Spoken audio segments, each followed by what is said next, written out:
Greetings everyone, please give a moment, make sure everything's set.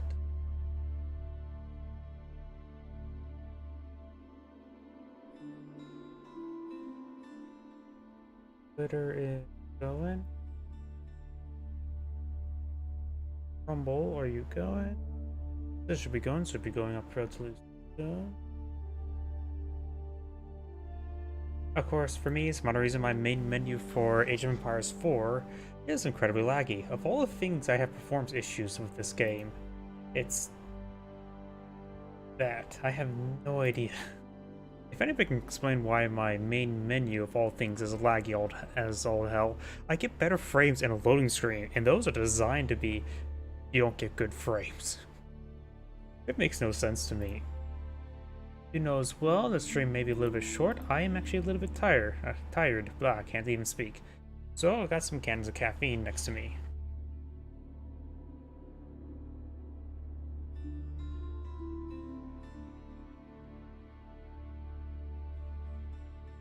It looks like everything's good to go, so let's go get started. Got Deli Sultanate game by some people's favorite player, so this should be quite interesting. I think people like to see. I think most of the time, the people love to see Delhi Sultan Mongol, since a little part of least played civs, or they're currently not so great. Either way, let's go and get started.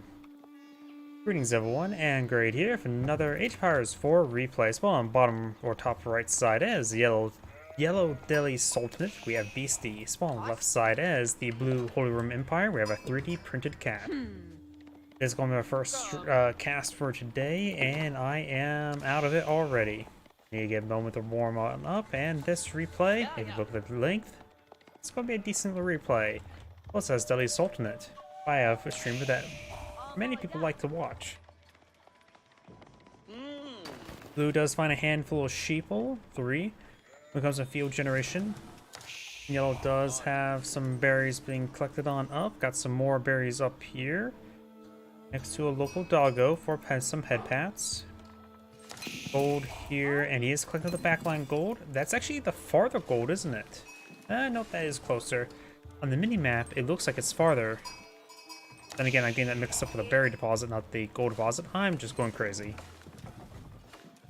Either way, he has 2 gold deposits relatively close by. Tower of Victory now being pulled in the field. Down here, we've got the Akin Chapel next to the gold deposit, which lead me to believe he's going for a fast fortress. Okay, there has to be some sheep carcasses in there. Don't think it would consume them all just yet. Going for some berries as well. That is... Let's see, how many sheep? He will bring back a whole lot of sheep. He must be getting the mill out just for the research. And put it next to the berry deposit, because this might as well be a good spot for the mill that's going to be deployed out for the research. We do, of course, have wheelbarrow and then survival techniques on the way. His deer deposit is relatively forward in front of the trees. The deer deposit next to some gold, so this is maybe a good spot for another town center. Large stone deposit in the back line, but overall I don't really like yellow's map spawn. He has nothing in a safe area. Why I say safe area is this back corner. There's just literally nothing there. Blue has a pretty safe gold deposit with this amount of trees here, and also has a pretty safe deer deposit as well. Gold and stone off the side with some other berries and deer, so got a good amount of congestion of resources. Boars down south and up north, which only the Holy Roman Empire player can eat pork. At least not being haram.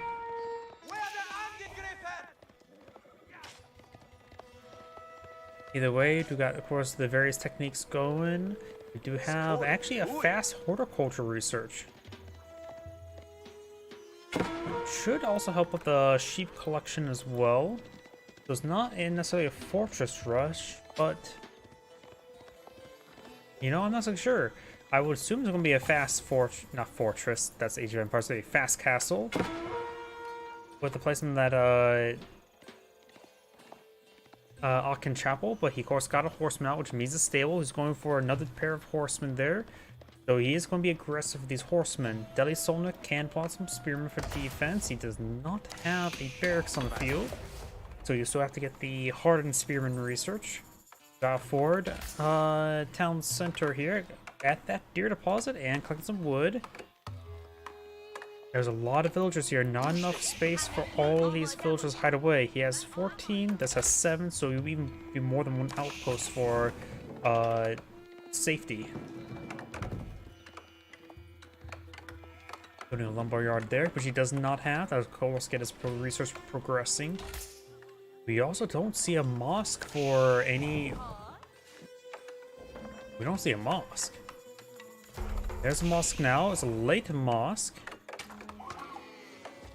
That deer's a little far away, but you can always get, what's it called? Professional scouts for free. Give enough time. Which you could use to claim up this, their deer deposit. Just send one scout, queue up the orders to get the food going. We got good. Only 2. Oh, he's gonna try to corral the deer. Oh, that's the deer deposit was right there. So he's done a good job of corralling the deer. This is an expensive corral, though. At this point in time, it may have been better just to go for professional scouts. Granted, the horsemen will be very useful later on, but professional scouts could be accomplished. So you can do the entire collection with one scout. Either way, the scout does take some stabs there, and should be killed on off. They take 2 more stabs. And scout down, not big surprise. We got now some archer agents here, so the Holy Roman Empire player, he sees the secondary town center, he's going to be aggressive. Scout being annoying here. We got double mosque and being put on field, 1 for the research, 1 for the prelates, not prelates, scholars. Got 1 farm there. Bucking up some of the deer now. This is a lot of horsemen just sitting there doing nothing. Oh, howdy, I saw a Rumble comment. I'm doing okay. Oh, thank you for the... That must be a YouTube subscription. Welcome to the channel. I really need to change the notifications so those are 2 different sound notifications so I can distinguish what's a YouTube subscription, what's a Twitch follower. We do now have the forestry research. We got a good number of horsemen here. Got a handful of spearmen. The spearmen could get overwhelmed. Looks in their attack move order forward. Some of these villagers are getting sent to town center. It's already filled on up. He does migrate and pop on out. Good micro on the villagers. Spearmen engaging. Some of these villagers starting to be... none of the villagers go down. Which all that yellow requires. You can always send a scholar there to heal them up. Horsemen do find a single spearman. Could finish with a spearman. It won't be a great engagement, but it will be a good engagement. Successful engagement. That's the word I'm looking for. Got some Holy Roman Empire archers being put on the field.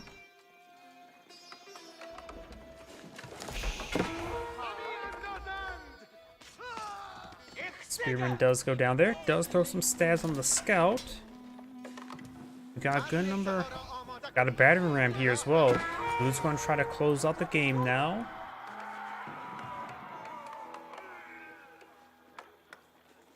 The Elite Soldier player does have 2 town centers, which leads me to suggest he may be on age up for, what was it called? Not Compound Defender, the other landmark, H3 landmark, which should give him some unique research because most of the time, Deadly Soldier players rely on Village Fortress for more villager queues.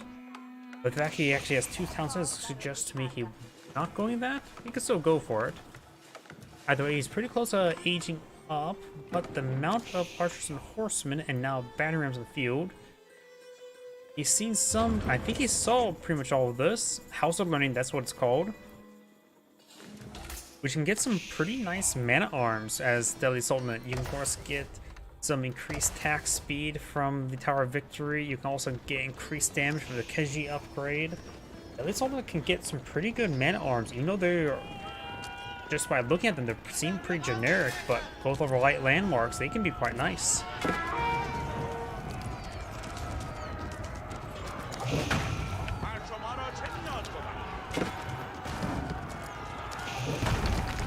Let's get some good damage there. We've got the Townsend will be going on down. He will lose a 7 spear inside. He still has a villager advantage.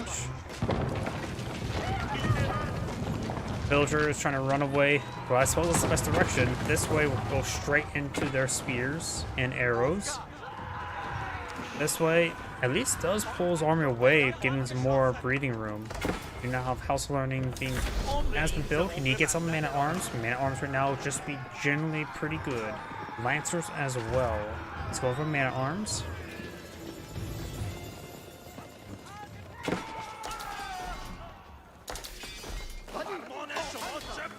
Barracks does go down. House of Learning has research going. He's really going for the Honed Blades. Okay, it's called the Kilji? Killige? I have no way to pronounce that. It seems pretty foreign to me. Got increased vegetarian capacity, then to the reinforced foundation, to lookout towers, and then to Twinkle venue. Huh, this one's, I think, got changed. I don't remember this one. But AoE healing around Moss can be nice. But then again, most people don't even use Abbey Kings as that effect. What do you think people do the same thing with Moss? Either way, you got Spearman and Man-at-Arms push way forward. Of course, this force is a bit more mobile than Man-at-Arms. Townsend is, of course, firing away. Got a good number of villagers here exposed. Game trapped. This could cause Yellow some massive issues. Some didn't get trapped. He's getting some damage onto them. He has research textiles. You know he gets them for free. And at the same speed as any other civilization, at least some of the players don't get that research. In this case, we got some Man-at-Arms and Spearmen here trying to intercept. We got some Lancers now on the field as well. Very nice. Bataram still cleaning through some of these structures. He has one Moss remaining, which I think is all Hero Protect requires. Got a Wool there. A Zone Out Wool. Villagers coming forward to torch down these battering rams. Horsemen moving around to the other side of the wall of the trees, providing a pretty good natural barrier there.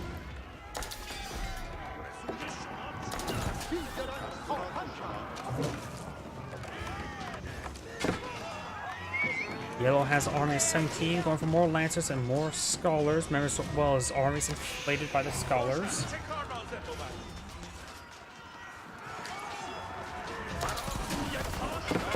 The Kelji, however you pronounce that, Honed Blade upgrade is still on the way. And arms on Lancer around over here.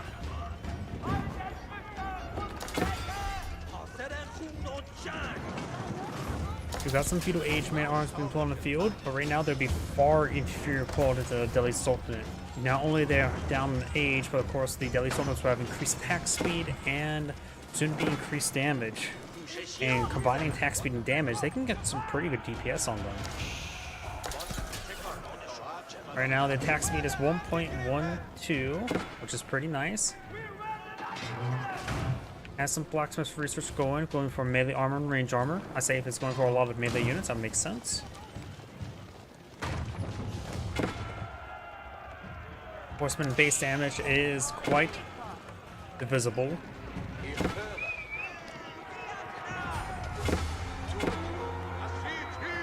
Lancers and Men-at-Arms making their way, trying to engage. Horsemen being soon. Got, of course, the early Man-at-Arms. Destruction will low, which may claim an archer. Success. Dash-off spell, doom for him, right? Either way, we actually do have a war elephant on the field. Where's the elephant? There's the elephant. The war elephant is probably the more rare version of the elephants. I think it's even more people deploy less often than even the gunpowder elephants, and that's a specific landmark that people don't usually go for. This war elephant variant does, of course, have the tusk and charge attack. It also does have a spear attack that can hit cavalry for bonus damage as well. So it's a pretty good anti-cav tool. Its movement speed is not great, slower than even Man-at-Arms. But it is a armored unit 4 melee armors, and 5 base range armor as well. So it can withstand quite a bit. You can use crossbows or spearmen to engage it. It is heavy melee cavalry, like the knight and lancer.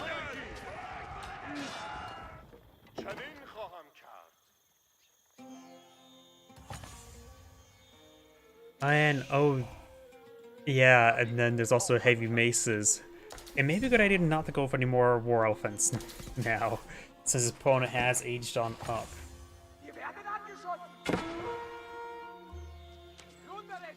The Holy Roman Empire Archer will be taken out by the Holy Roman Empire Archers. Yellow has claimed 1 relic. Blue is camping this relic. We got the Reganese Cathedral, which means double relic income. And minimum blue just wants to get 2. If gets any more, that can be very good. 2 net him 4 relic income. And I'll say that's a 4 relic income's pretty good. Lance is now pushed by 4 and engaged. They can report this entire formation. Additionally, the Home Blade upgrade does affect their own melee, making them maybe the second best Knight/Lancer variant. Only to be outdone by the Rus Knights with the Poleaxe upgrade. That upgrade, of course, is also like the man-arms as well, which gives a bit more flexibility to the Deadly Swordsman. Does spot the Prelate there. The Prelate will get impaled. I don't think a Wolo could potentially even be pulled off. Didn't even get tried to be pulled off. Horsemen's went down up there. Then Archer researchable in the field, which can be okay. The problem is right now, he's fighting against a good amount of Lancers and all that sort. It will, of course, he has already a good number of archers in the field, so deploying them, getting an upgrade on veteran will be very important. Well, probably a good idea not to deploy out any more archers, just one-time upgrade for what he existingly has. I would not advise to really push upgrades onto them. Crossbows, does not matter, which can both benefit from the range upgrades from Blacksmith either way.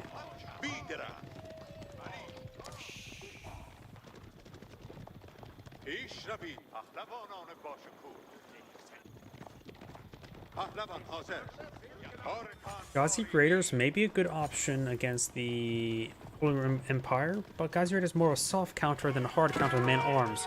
But of course, they still retain high mobility as being a horseman variant. We got some crossbows here deployed up by the Holy Roman Empire. Getting some good damage there.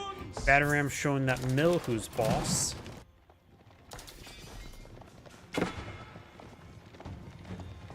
I just thought of a really more super joke than that. He's knocking on the front door of the mill, asking, do you know his Lord and Savior Jesus Christ? Okay, that would have been better if I actually made the joke earlier. Either way, the villager does go down. I suppose I also make it more sense if I would have said that if it was battering down a house as well. Okay, I'm making too much speculation on what a stupid joke should be. We're now on to the Reinforced Foundation research. It also increases house health by 50%, so it can batter down a little bit longer by those grams. Yellow crossbone does go down. He sees Archer man-arms. Those archers, of course, are leftovers. He's not booting anymore, which could mislead the Deadly Sultanate player. Got some man-arms up here. We don't see the two. We do see the 2 weapons on the build queue.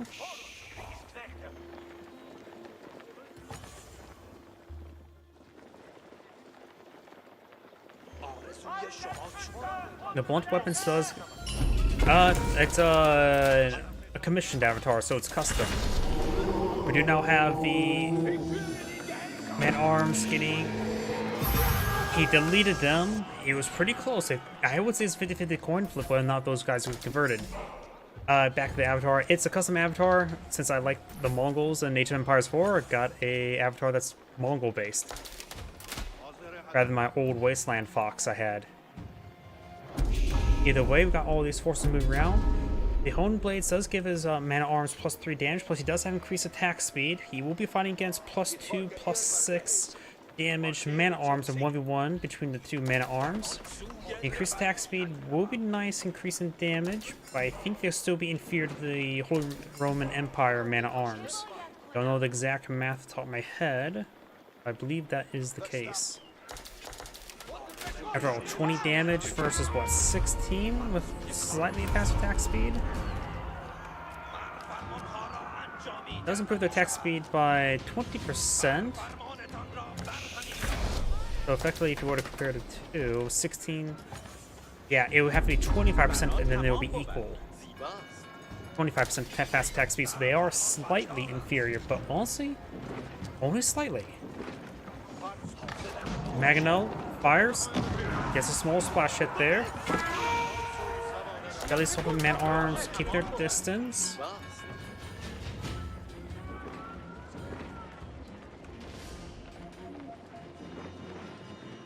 And all these forces making their way back up north. Got these sacred sites captured up by blue. The third one is, all of them are captured on up.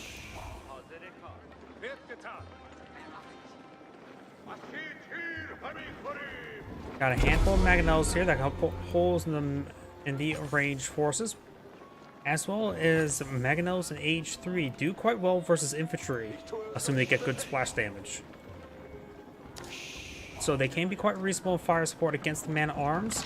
But right now, yellow has a much smaller army size, but yellow has a much higher quality army size thanks to the elephant and Mangonels. I wouldn't put much value in the war elephant in this situation. Just one unit can easily be focused on by the crossbowmen and by the man arms. Lancer does fall back there, being chased away by some man arms.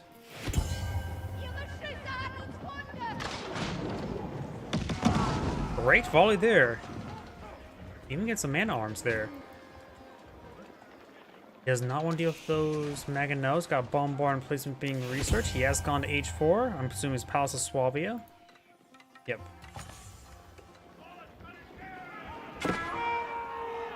Man arms does go down there. So he's going to need to stall for some of his elite research. He has plenty of gold for some elite research, as well as the elite army tactics, but he needs a lot more food.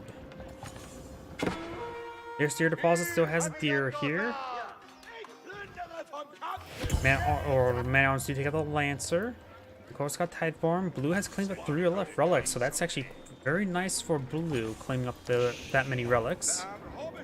Izar Academy now being deployed on the field, which should give him access to the gunpowder. No, that's the unique, how do you pronounce that again? Madarasa? Probably butchered that. But that will give him some free food.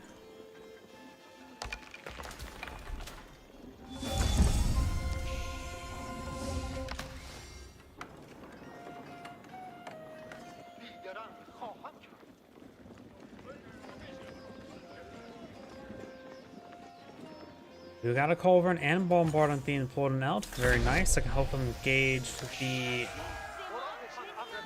siege weapons. Now got the Armored Beast. Grants plus 25% health and plus 4 range armor to War Elephants. And that is not from the Hizar Academy. That's, I think, is that from the Blacksmith or from the stable? So it should still be combined with Biology. Though I'm not so sure. I don't really play Delhi Sultan and don't cast him enough to know all the quirks. But we do have Blue has crossed the T on that wall segment.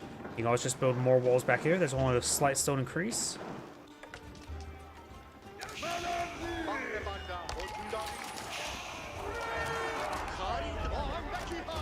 So you're rooting for the underdog. Which is honestly not a bad idea. In some other games where I always try to root for what I think are more or less underperforming civilizations or underperform or less selected civilizations. So I would actually more support the Delhi Sultan because Delhi Sultan is something I don't cast all too often, so it's a bit more rare for me to cast it. I try to find for replays that are at least 25 minutes in length. So I do still fast forward to the early economic bit because it's basically a whole lot of waiting around and waiting for them to just collect up resources and advance next age. Plus, he's now collecting up some stone, eyeing for some keeps. We got a whole stack of research here on the way. Oh, he also got the healing around the mosque effect there. That's rare. Now got incendiary arrows, so he's actually eyeing to upgrade existing crossbowmen and archers. Even though he's not deploying any more of them just yet, so that's actually a little bit questionable. If he's not eyeing for elite research, then again, he probably just needs more resources for that. He's probably gonna be eyeing for elite research on one of those, probably elite crossbowmen.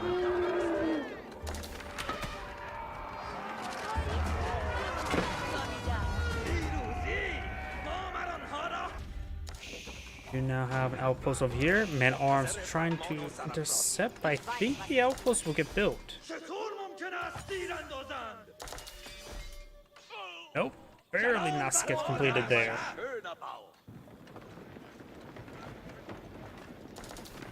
The arm tactics now on the way. We got a big round of stone walls. His villagers will get hit hard. Mangonel is pushing way forward. Get a bit of splash damage there. And we got these villagers heading up north to collect up some stone. We've got now the man-at-arms making their way down south. He does have elite man-at-arms.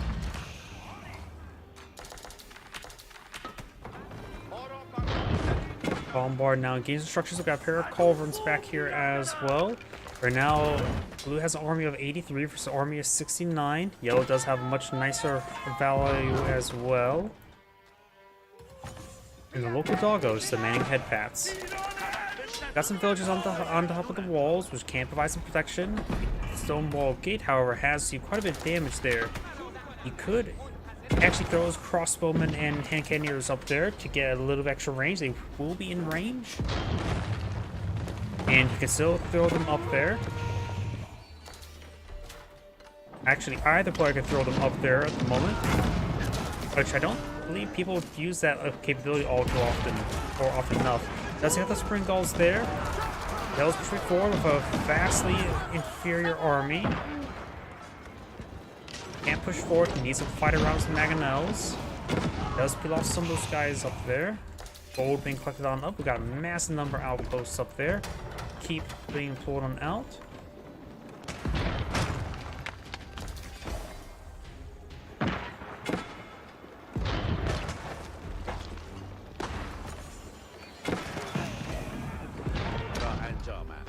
Villagers making their way up north, going for that gold mine. Yellow's now advancing down south, does lose another siege weapon. Great mangonel hit there. Part the line. Elite man-at-arms push way forward. Yellow does not have access to elite armor tactics just yet. It has access to elite armor tactics. A little bit late for the fight. He does have a good number of hand cannoneers here, which of course does have increased attack speed thanks to the power of victory, so he has some pretty nice hand cannoneers.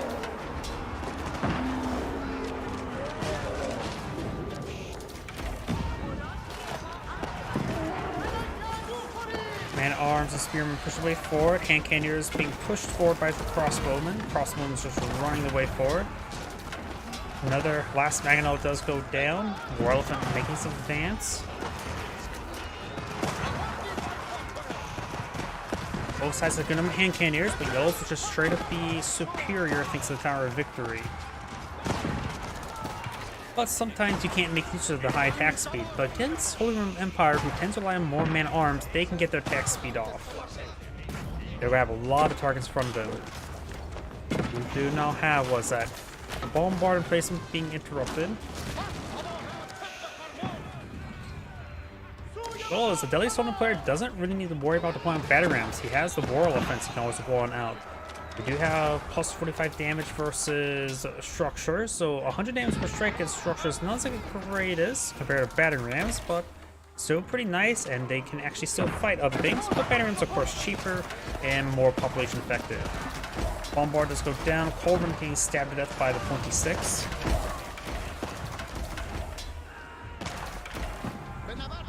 And now Yell's falling him back. Got a round of farms over there. I wonder how the, what's he call it, Hussar Academy, right now providing 738 food per minute. Not bad.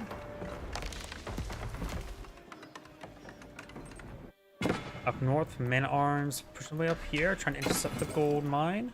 It is unprotected, though the local doggo does charge the way forward.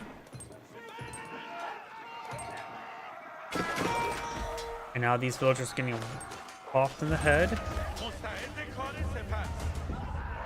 Looks like they can live with 1 health. But I don't really think they want to live with 1 health. That'd be not a very painful existence. Archers will be cleaned up by the more man-at-arms. He sees opponents transition to pretty much man-at-arms hand cannoneers at the moment. So Mangonels will still be useful against the hand cannoneers, but he should go for, of course, his own good number of hand cannoneers, as well as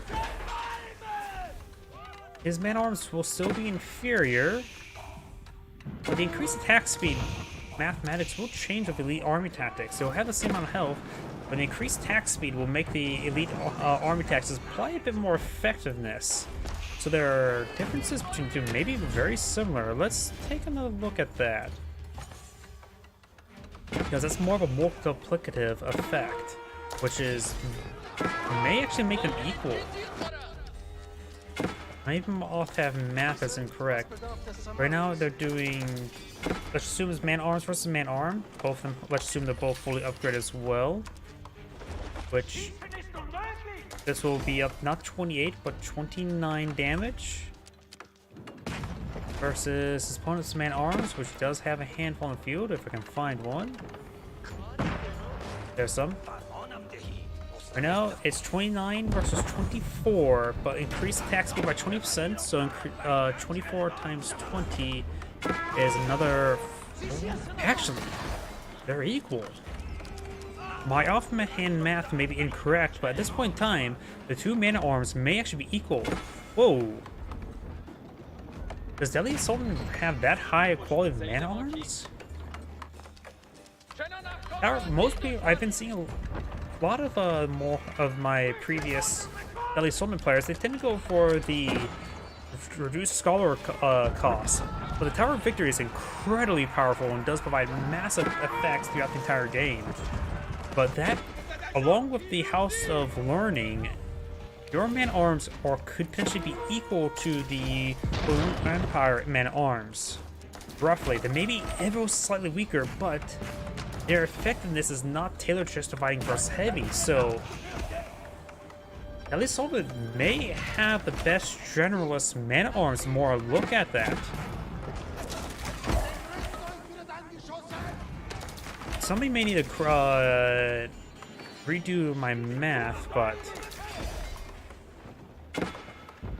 my offhand math suggests they're actually incredibly similar. And not to mention, he can get better hand cannoneers and other or crossbowing to support with the Tower of Victory as well. Granted, the Holy Empire does have marching drills, or free marching drills to increase the movement speed, but that is slightly going faster, but nothing too significant, I would say. Yellow does lose his army there quite handily. Got a couple more bomb bars up here, another keep being plotted here, trying to claim this gold deposit, very nice. Though right now, Deadly Assault does have a lack of other economic benefits. While they get free research, that's early to mid-game and late-game, they're going to be soon to be equal. While the Holy Empire player tends to go for Rigby's Cathedral, gives them extra gold income versus Hizar Academy or free Gunpowder War Elephants. Both are good and all, both provide quite a bit of value. The Gunpowder Elephants may provide better value overall, because Gunpowder Elephants are very nice. And right now, the Deadly Assault player has too much food, so he needs to really collect up that gold. He does have Village Fortress, so he can perhaps build a lot of keeps out and be a bit suicidal with his villagers, especially with the amount of food he has stored them up.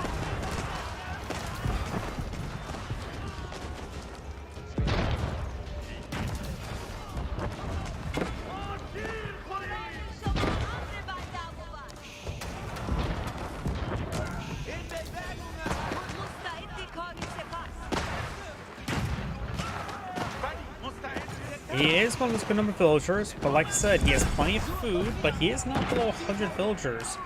You may want to start some traders. Wait, there's this trading post way up here.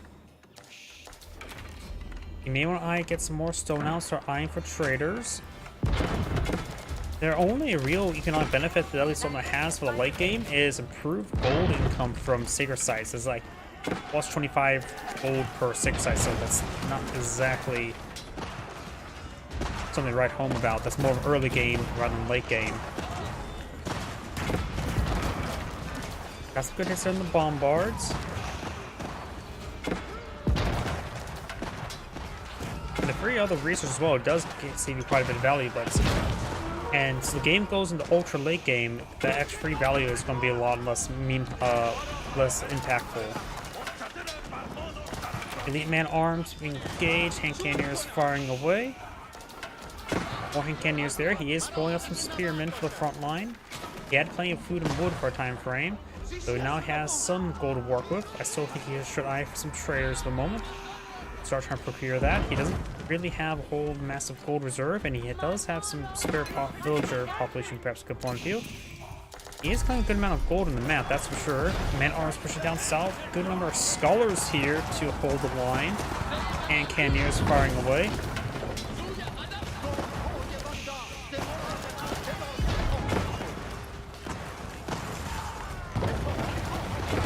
And there goes the keep.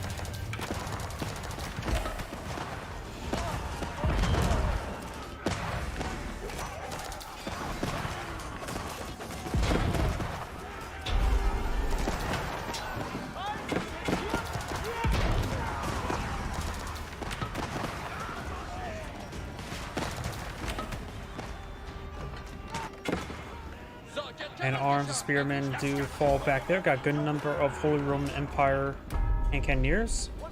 3 relics will of course give him 6 relic income. Very nice. Got a number of farms everywhere. Does have the Occupant shop in the region. Paswavia is still there. Both players have good access to villagers, that's for sure.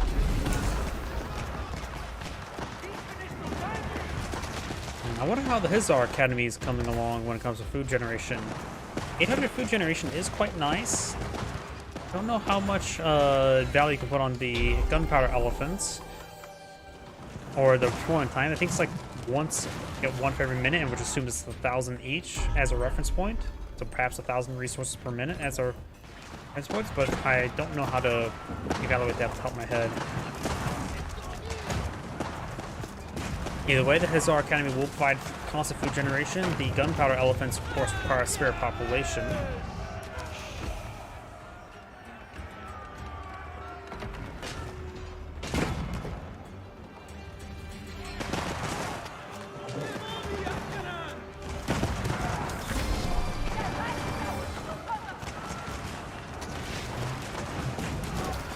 More structures going down there. Got some archers and scholars assaulting with some man-at-arms in tow.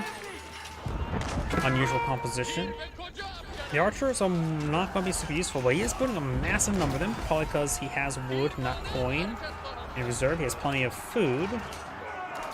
So maybe I have a bit more of a cost-effective play, but right now these archers, nothing too special about them. Of course, they do get the entire victory increased attack speed, but that's about it. Against the primarily man-armed composition of the Holy Roman Empire and hand cannoneer, they will just be inferior units at the moment, not population effective.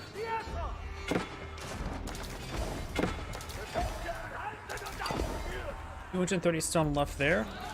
Maybe at most send 2 villagers to collect up the rest of it. Don't really invest too much into it. Got a couple keeps here, one upgrade with bombard. These man-arms trying to over on these siege weapons. Last gold deposit is being consumed. More man-arms can be streamed on in to gauge the Holy Roman Empire man-at-arms. Down south, got hand cannoneers now engaging.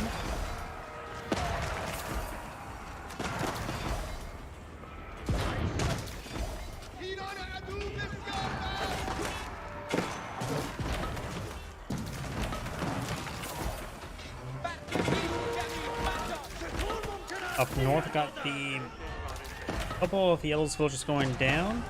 The rest of these man-arms should be gunned on down. A couple more man-arms are sort of in the mix of everything. Yellow has crossed the T right there to deny more stone walls. Still got 1,000 gold left here that either side can claim. Probably blue. Right now, the Deadly Summon player has a massive food and wood reserve. Not a whole lot of gold. As I mentioned beforehand, I think he does have traders on the build queue. Very nice. So he's starting to make a transition to some traders. His force is not falling back. Pretty sure there's nothing special about Deadly Summon traders. 72 gold. That seems about right.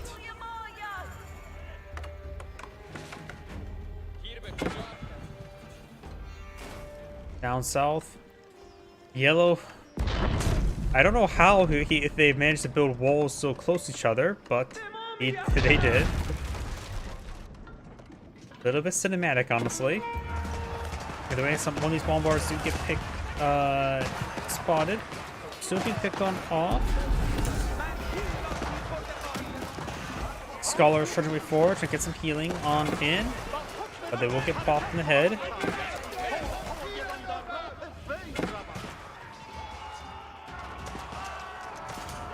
Some of the players now eyeing for a good number of battering rams. Seeing how much wood he has reserved, it'd be a good idea to start maybe pulling out a tidal wave of battering rams. Blue also has a good number of trade markets here, well traders as well. So both sides are eyeing to supplement the gold income with trade. Both players have no villagers picking up gold as well, so that's going to be all solely on traders. Supposed to be a good time to get off that view.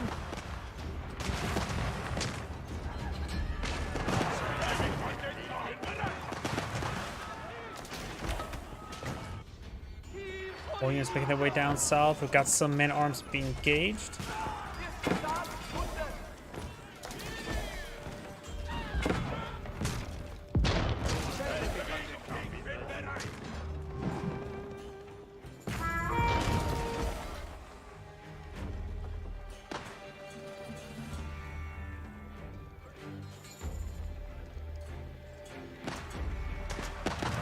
I suppose now if you go, I just realized something when looking back at the man-at-arms comparisons. The higher attack speed means more armor gets applied, so overall it seems like blue's man-at-arms may be better since it's harder, but slower. But still, at least some of the man-at-arms do reach up to a pretty high quality, and would actually do better versus other non-heavy units against more generic units. It's +3 damage is greater than +2.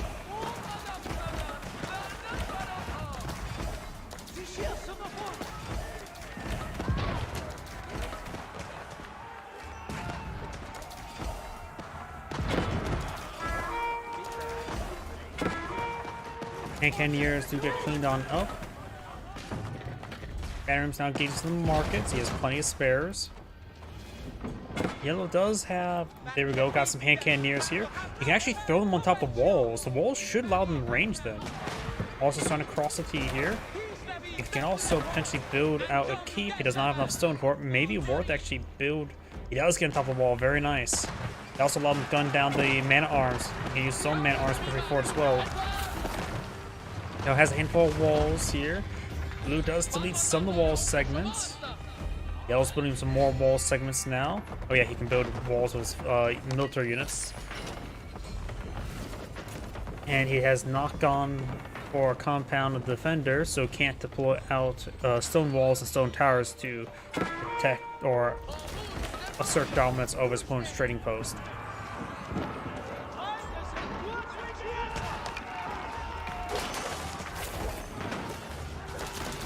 Does keep his range units on top of the walls there. Now there's actually a pretty tight choke point there. But these hand cannoneers are in an excellent position right now. Increased range and resistances. Reduces range damage by 25%, siege attack damage by 50%. I remember it used to be like 66% each. But it looks like that was nerfed. I think it's more of a team game tactic. But either way, we do now have these. They'll try and build out some more walls. Battery rounds pushing the way forward. Now, say Cannoneers was brought off the wall segment there, or we do actually have some more guys on top of this wall segment as well. The Yellow's army will get cleaned on up, does deny a bit of trade. And that's also not a good path of trade there. Bombard is cleaned it up. He can always stats traders now, get them going. Yellow's even taking time to steal that gold as well. Not a great spot for it, but a spot.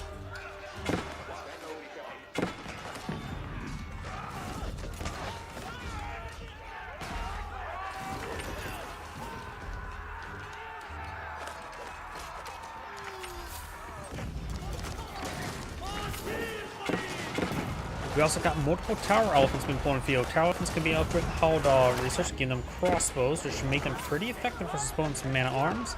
I think that classifies light range rather than heavy range as well.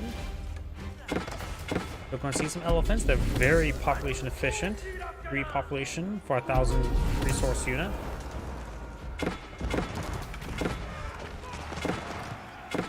Heard the elephant. I'm not sure where it was though. Man arms to try and engage some of these traders.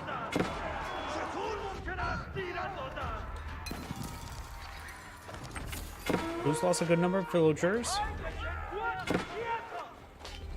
And now Blue's counterattacking towards opponent's traders. Do have some elite Ghazi Raiders who do get +4 versus heavy.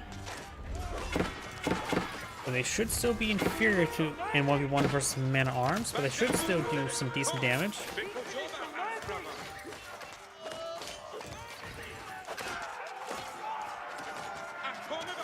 Actuality. Yep, the man arms should still win if it was equal numbers. The man arms should win out. In this case, they did not win. Oops, sorry, I hit my microphone pretty hard there. There's one opportunity there to gauge the Bombard. Bombard gets stuck. The Bombard goes down. Great snipe there.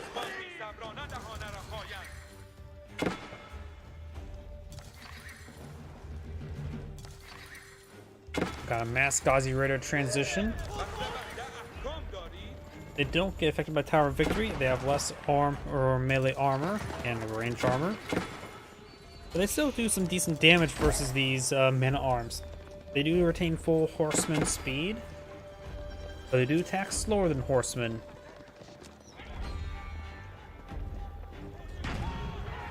Yellow's trying to go for a keep here. Horsemen, of course, or these Ghaziers will allow them to. Oh! A single man arms completely walled off that region. Now got all the Ghazi Raiders here. We'll be slaughtering all these traders. Do now these man arms push their way forward. Some yellow traders are going to go down as well. I see a good number of elephants in the field. I just don't know where they're located at. There they are. The tower elephants do have right now. You have 2 crossbowmen, both of them doing 33 damage against heavy. And they do have a pretty fast attack speed as well. They're pretty cost effective compared to even hand cannoneers. Having good damage, attack speed, range, fireball movement, and on a very durable platform. Overall, they're probably a good alternative to hand cannoneers.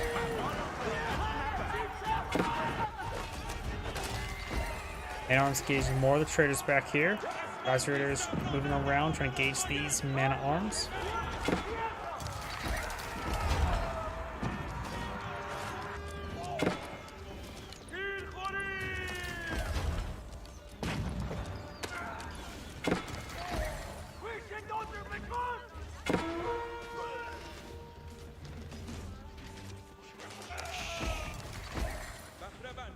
All these traders being picked on off. Both players lost a good number of civilians, 160 versus 154. War farms being built up over here. Now still engaging these forces. Yellow's now eyeing for counterattack, has a good number of battering rams here, and got a good number of these elephants as well.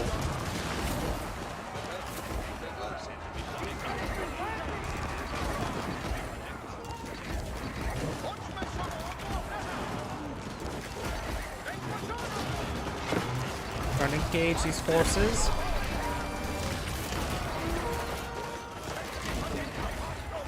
Looks like the guys in the back with the crossbows are actually using archer animations. Made a mistake about that, but Bombard does get overran there. And I'm trying to pursue the Geyser Raiders. More Geyser Raiders push way forward. The Tower Elephants are not getting hit. They have plenty of health to receive hits from. Geyser Raiders trying to find more traders. Let's get another trade post there, so needs to retarget towards that trade post.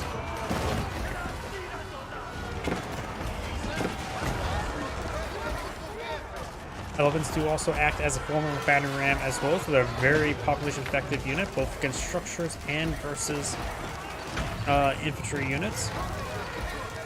Got some spearmen being brought on in. They're just hardened spearmen, not even veteran spearmen. Veteran spearmen is almost complete, however. That's going to help engage the elephants and Geyser Raiders. Not a good item at the moment. Right now, the Holy Roman Empire player is lacking food. The Deadly Sun Empire has plenty of food and wood. Pressing all of his gold onto these Tower Elephants.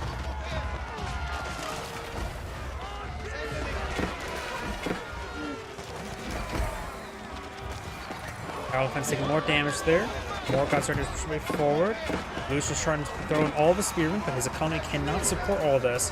He will run. He has ran out of food, and all of his spearmen almost deployed on the field as well.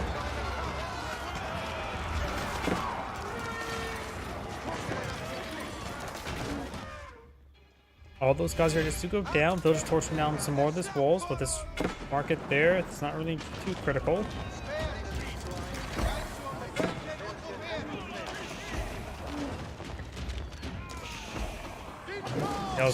And Blue does back out of the game now. It's Angerade saying thank you for watching, and on to the next replay.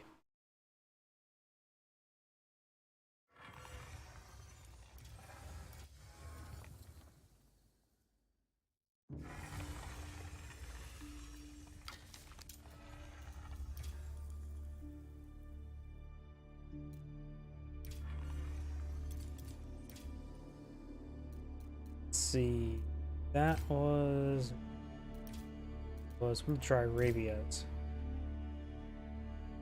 Got another one of decent length. Same players, but Chinese versus Rus.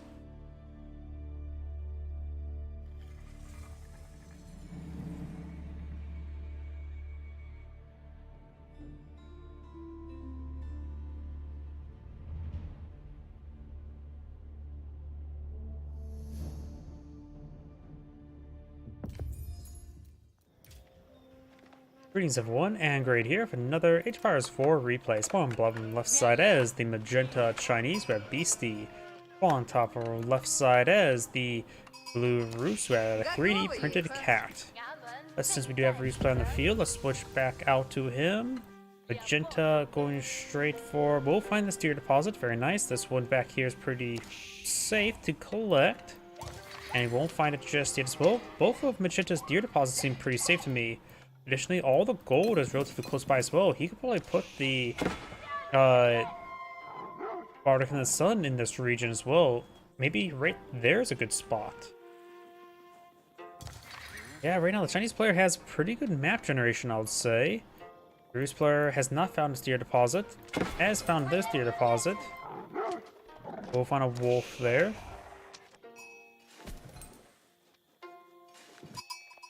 Does find these number of sheep. Looks like he has, what, 3 scouts in the field. Magenta right now, that's blue scout. Magenta find his other deer deposit, so doesn't have to worry about losing deer deposit to his opponent.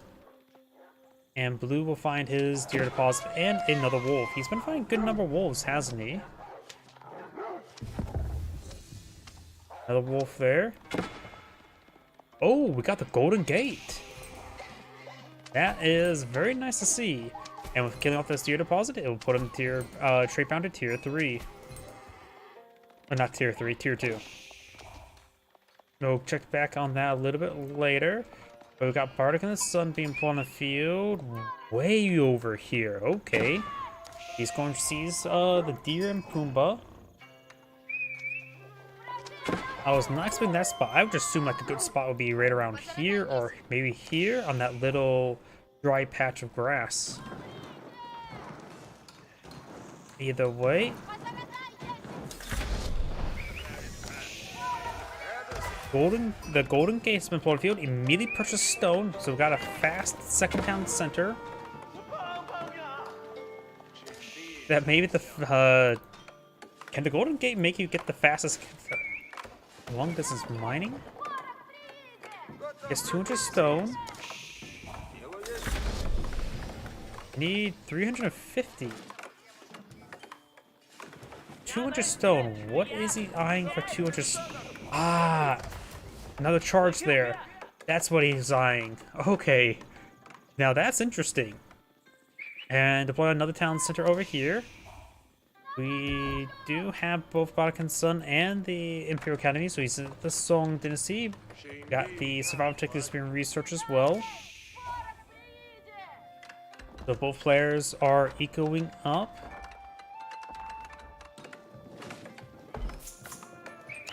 Wheelbarrow on the way.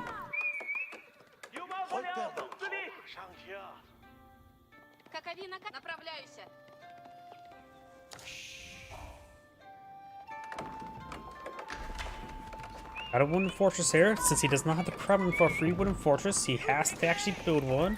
We got a stable here for a bit of stability in his life. He most likely will eye from early knights, but he could actually eye for horsemen. He sees a stone deposit being collected on up. Got some walls over here, some palisade walls. He has this tree deposit and this tree deposit there. Pretty good for natural barriers. And these bit of trees there can also be useful for natural barriers, especially for the Vatican Sun for itself. Moving up here, he won't be able. Well, I won't be able to get tier 3 trade bounties as his opponent already has killed off this ore, which is probably right here. Yep, I see tusks.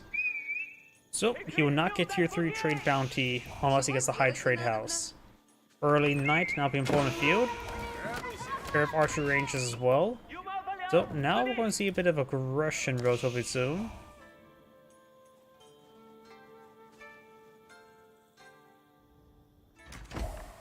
Blue is trying to eye. Okay, knows he's going. Does he know about this?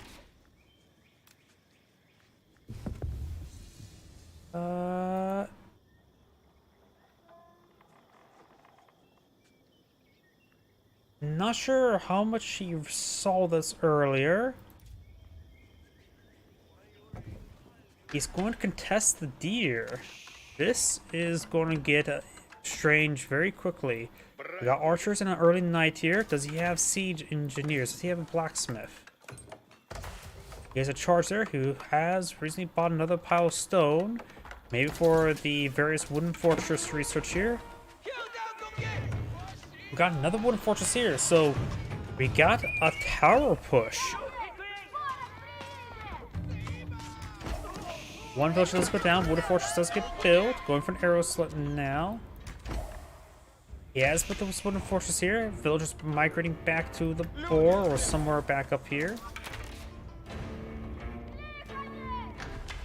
Garrisons the wooden fortress there, going for arrow slit.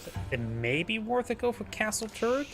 So give him +1 range that will deny these deer. That would be certain. I don't think he can deny boar. That's right there. I don't think +1 range. I think +1 range will go right around here. So I don't think he will get boar, nor even hit the mill. Got a garrison in there as well with some archers. One unit there. There was 2 villagers, so I think those they're right there. So he is being aggressive with wooden fortress. Wooden fortresses basically are a fortified outpost without the need of getting stone. It's also much cheaper, but can't get the fire armor, so mass spearmen can be effective against wooden fortresses. Throw enough spearmen, the problem, you can probably kill anything. But most time you can't really deploy out that many spearmen. We do now have the scout receiving a bit of damage there.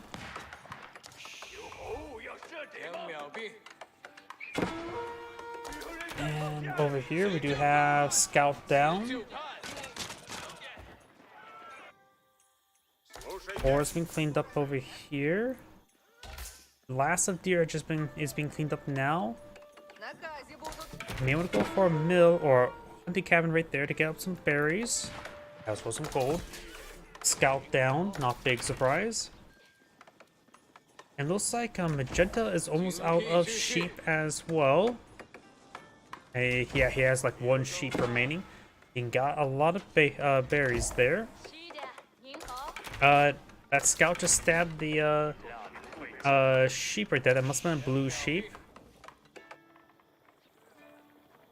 We now have a battering ram being put on field. This wooden fortress has no garrison at the moment.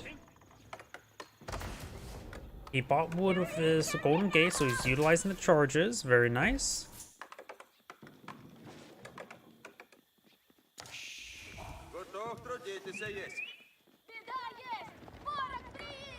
A good number of early knights and archers here. The archers can be very useful. Got some Zunchus, as well as a handful of Chinese archers.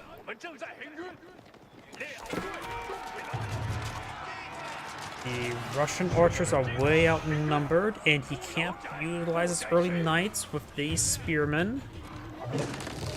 Battering ram will knock down the wooden fortress.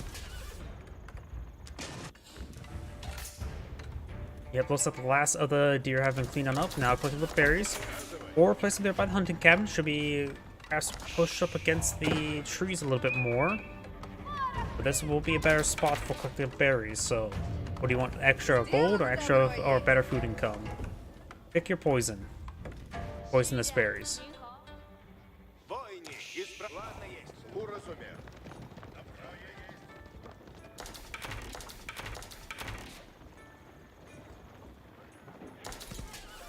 Archers now push the way forward.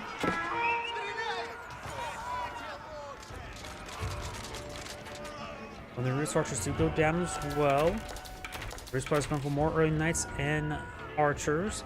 Minimal stockpile. We got some stockpile by the Chinese player, but mostly wood. He does not have, or he does have siege engineering, of course. He has a battering ram. Roost Knights charging way forward. Got a good number of Zunchus here. His spearman way back there. He could have successfully charged in. +1 range damage on the way for the Roost player. Already has +1 range armor.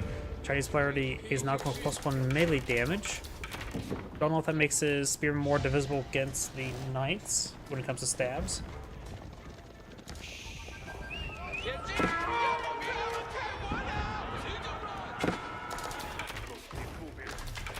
Wooden fortress being battered down.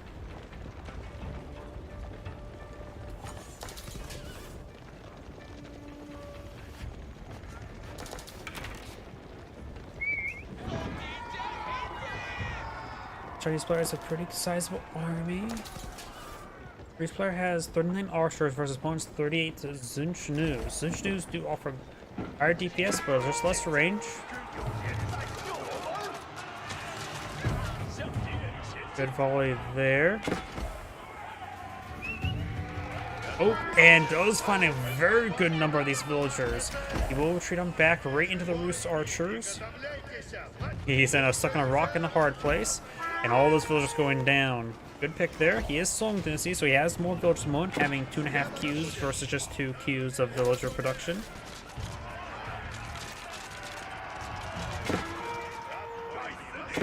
And does split up the Chinese army, so the Zunchus will be picked on off by the Roost archers. And now got these knights falling back. Does spot some battering rams there. And some villagers. Spearman does go down as well as the villager. Going for more villagers now. There's actually not a whole lot of spearmen there. If you take out those handful of spearmen, they can engage the Zunchus no problem, but got more spearmen in reserve.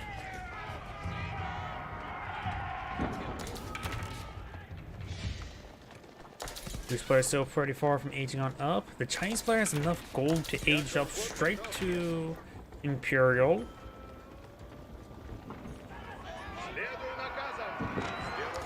So the Chinese player needs to reorganize the economy to food. He has 0 villagers on gold. That's good, I think. Which that's a bad thing to say, but in this case I think that's good. He's not going to spend that gold anytime soon. Archers pushing forward, get some good damage there. Roost nice charging way forward. Spearman advancing.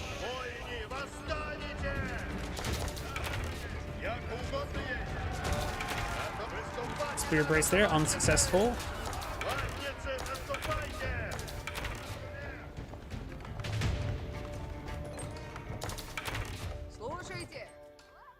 Looks like it's going to eye for some more berries.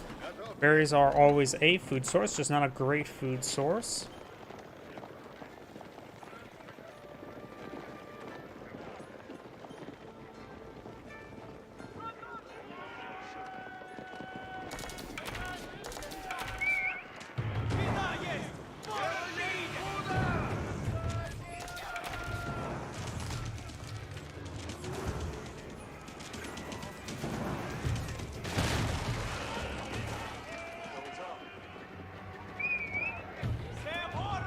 Knights push away forward. Archers getting distracted by the outpost and gate.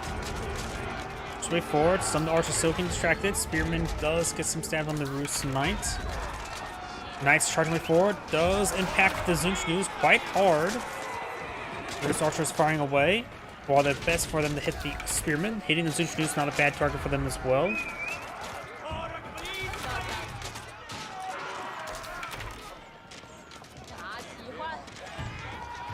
The Roost army is slowly backing off now. It seems like the Roost is doing quite well overall with engagements, but simply can't land a knockout punch. Nice to charge before, getting some damage from the Zunchnews now.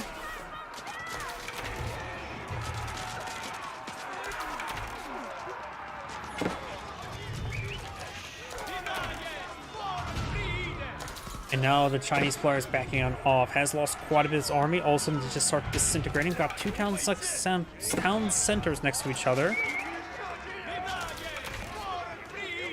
He has a good amount of storage here. He may just want to kill these guys inside the town centers and get those extra arrows firing. It'd be a hardened placement. Unlikely to be displaced anytime soon. Roost player has 53 archers in the field, as well as a good number of knights. Nice to find some villagers here. Chinese player does have textiles.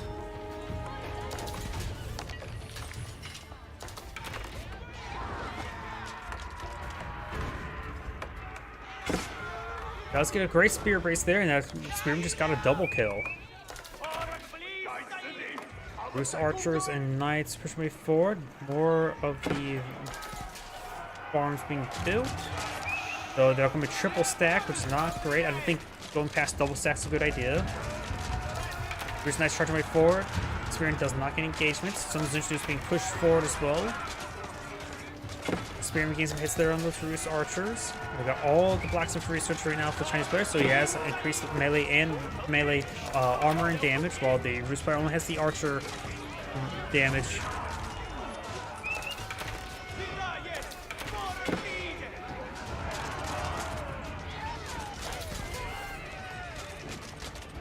All Spearman do clean up. Zunchnew is firing away. The Roost Knights are going to take 1 damage per pull.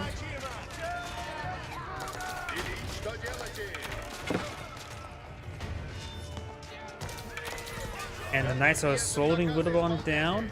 Imperial Official and some villagers go down as well. A couple more Roost Knights charge way forward. A couple Spearmen finding archers, not the Knights.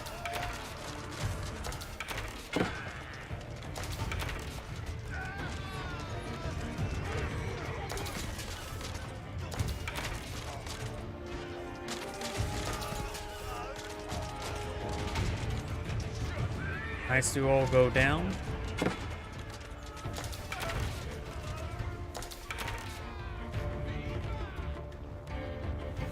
High trade house now being built. We finally got something good in the Castle Age. Chinese player has plenty of gold and wood. Needs a lot more food before it can age on up. High trade house is being pulled out right here. Not sure what would be the best spot for it.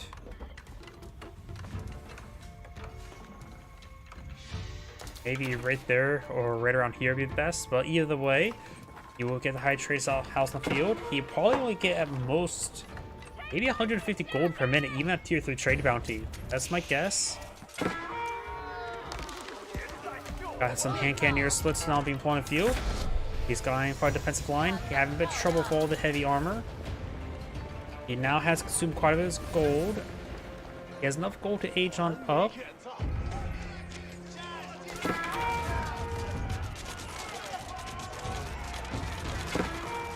We got all the important research, more range armor and damage, more archer, veteran archer, regular knights. This will cause some problems with the Chinese player. He needs to age up quickly. He's probably going to eye for the astronomical clock tower. 干得漂亮，西完美检测。军备干还。 And now I got the astronomical clock tower being deployed now.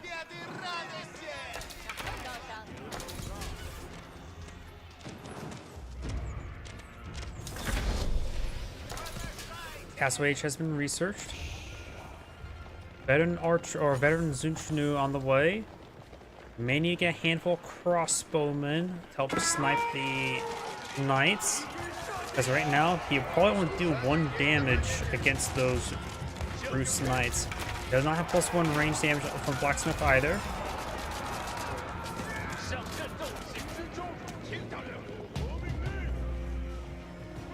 Warrior's Fortitude now on the way for the Roost player. He also has a Warrior Monk. He's going for the relics. Got some Palace Guard in the build queue. That will be useful.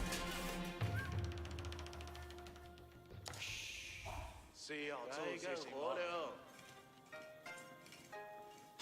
让我去干活吧。 I do believe he needs to get some more mills over here.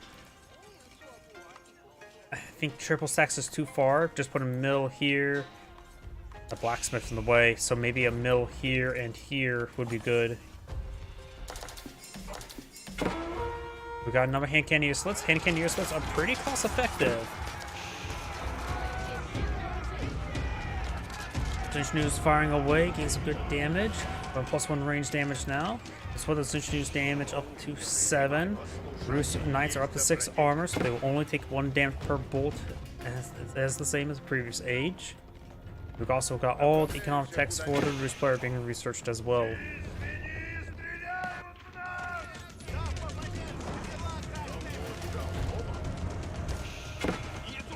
Clock Tower Nest of Bees fires away, gets an excellent barrage there.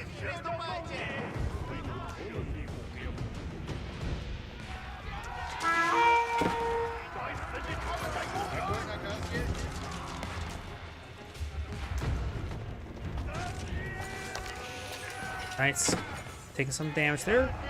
Trying to skirt around.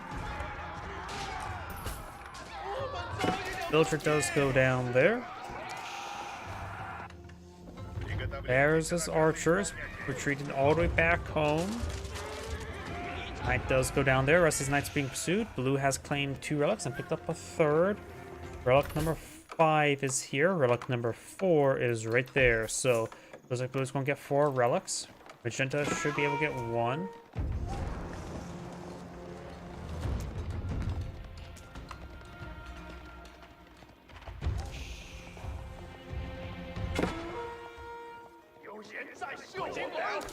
Warrior Monk does go down.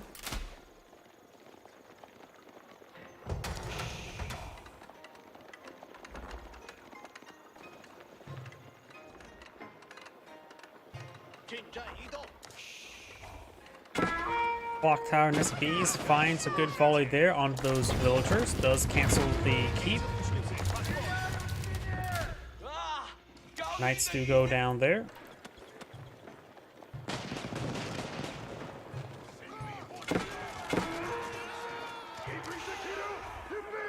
Up north, we do have these Palace Guard hacking apart that villager. Able to reach on through the open gate. Whatever. Golden Tower has 4. Golden Gate has 4 charges. He always keep those charges up until he needs them. He could actually, he's getting pretty close to. He has enough gold to age on up. He could ask get the Golden Gate to buy some food. To age up. That would, of course, give him 600 food. Of course, will cost about 400 gold.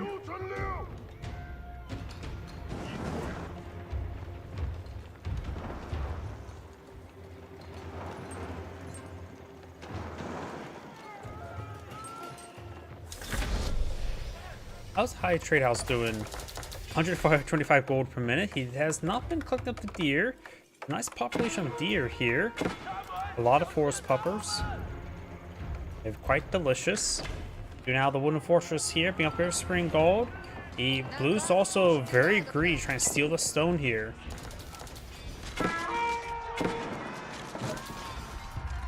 The wooden fortress will go down. Villagers getting stabbed.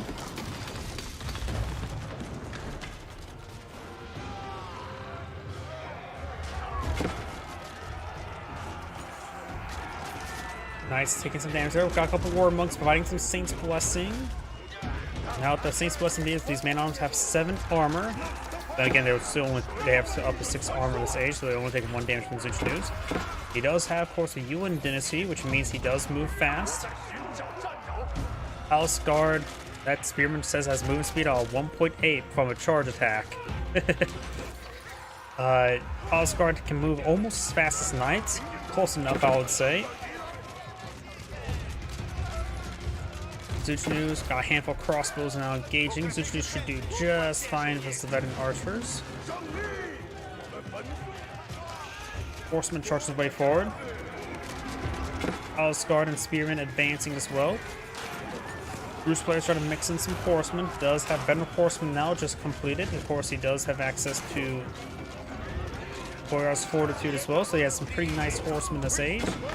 Agonel finds a volley. Does roll a miss.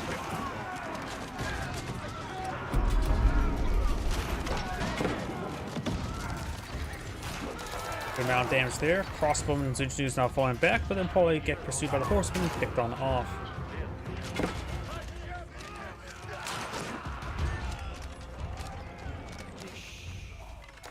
Got a keep here. There's also 5 golden stone here.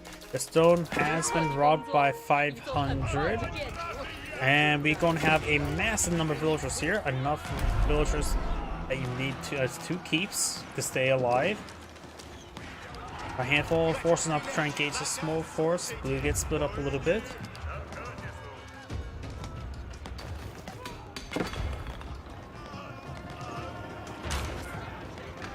Wooden fortress severely damaged. High armor now being built.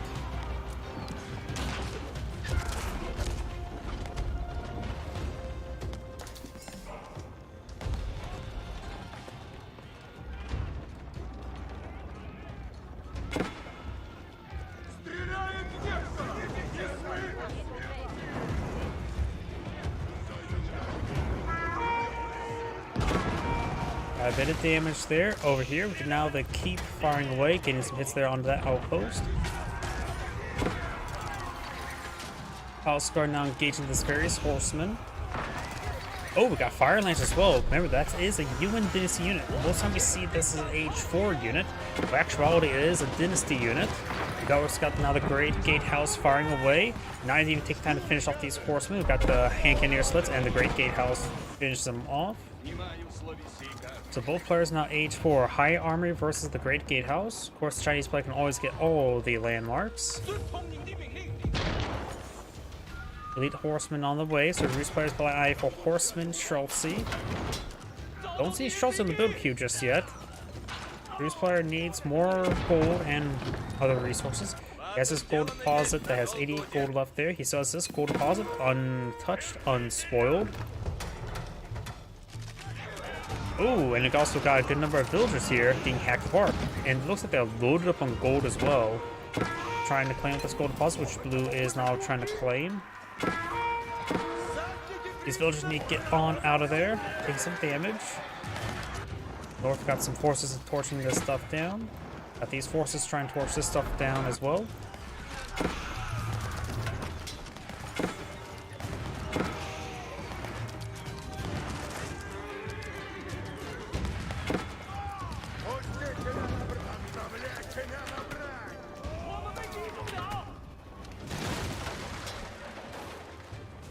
Walls do go down there. We do now have these Palace Guard charging the way forward. Spearmen being brought back there. Palace Guard turning way forward. This may not be enough space for all these villagers. Golden Gate has 1 charge at the moment.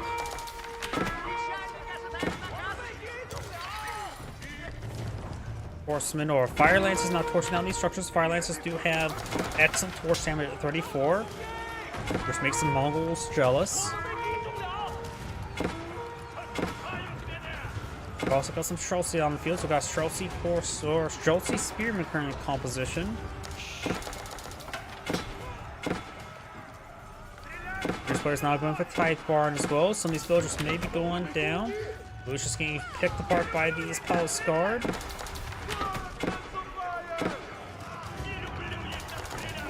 Fast moving Palace Guard will hunt down these villagers very easily.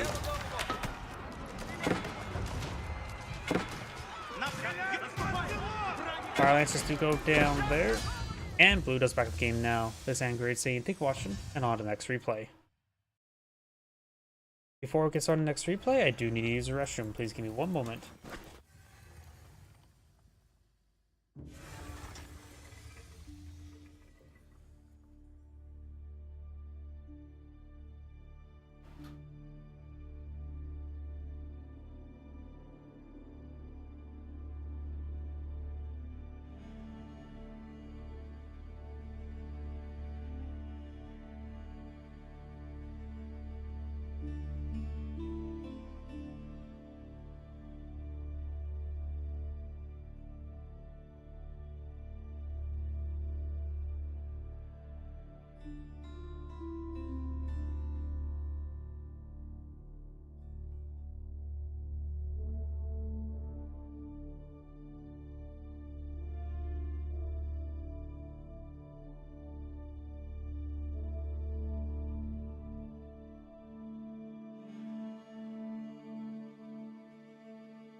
My apologies, I'm back. Let's go on to another player. That's online 5 days ago. Let's see.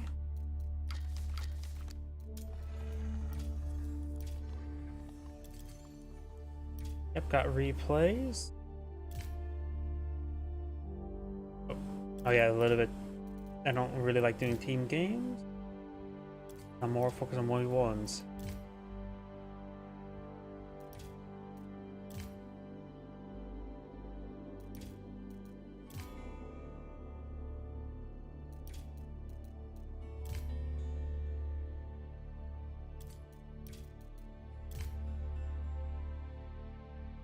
All these replays are too short.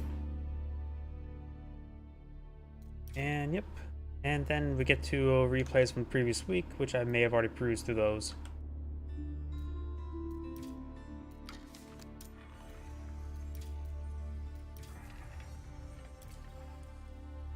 Hidden. I have no idea what this name is.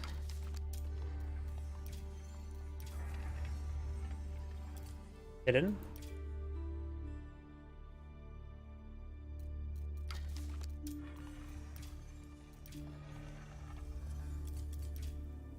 Hidden.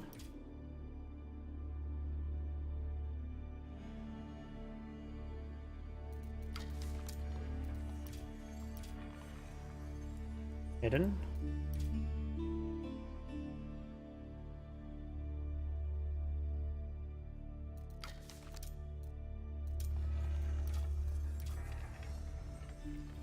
Hidden.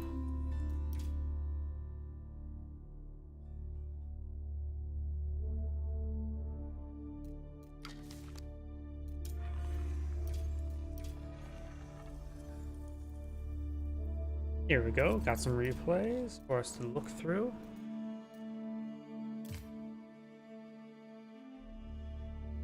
A little bit short. Too short.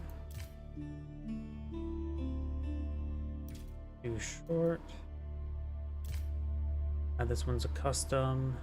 Also too short.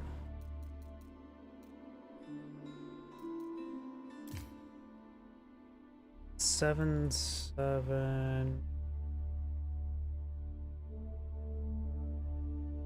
I don't want to make sure I don't go peruse them. And of course I having trouble even pulling up the calendar because this game eats up all of my...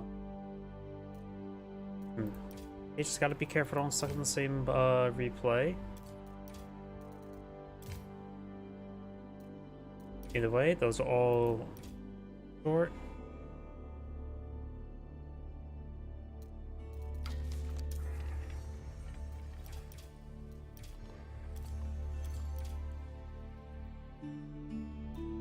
Here we go, got some replays from a player I don't really, I'm not familiar with. How's this a 5-player game? Nomad, probably FFA. I can do that one, a little on the shorter side, but right now I'm having trouble finding proper length replay.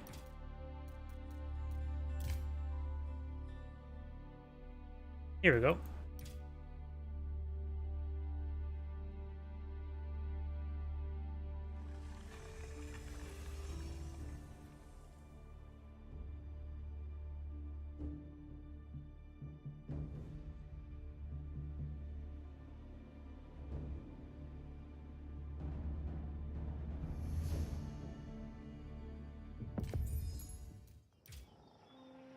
Greetings everyone, and Great here for another H-Powers 4 replay. Spawn bottom right side as the Magenta Zuzi's Legacy. We have Happy Bear. Spawn top left side as the Pink Byzantines. We have Soyo.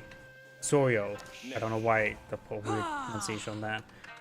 We got Cistern now pulling the field, of course. What do we have? Some mercenaries. Got Musafadi warriors against Zuzi's Legacy. Tend not to go for early palace guards, so perhaps not. Mercenary camp archers, perhaps not. And down here we got Sipahi. Sipahi always pretty nice to have, and mercenary arbaleteers, which could be better in later ages. Either way, it will be a good spot for the meditation gardens. Maybe right there to get a massive amount of gold and some stone. You can put it right, maybe right here. You can get some stone, gold, and a massive number of berries. Put right here, get the same amount of gold and stone. Put over here, get some gold and berries. So there's a lot of good spots for it. Put it next, somehow in between all those trees, get a lot of wood. Oh, and we do have it being built right there, so it's going for stone, gold, and berries. And look at this as well. We got a lot of trees here. In fact, this area is fully walled off, so this area is not traversable. So this is a very safe sacred site for Pink. It's actually a lot of trees, like more trees right there. There's just a lot of trees in this region. So we got the very rare safe sacred site. Can easily just be walled in from either player right here or here as well. And Byzantine, there's a lot of berries here. This would have been a great spot for the Grand Winery. Of course, that's pretty far off the beaten path.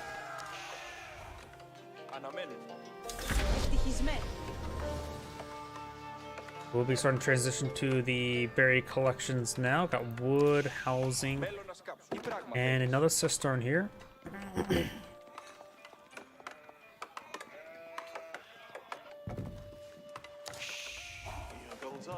Let's see.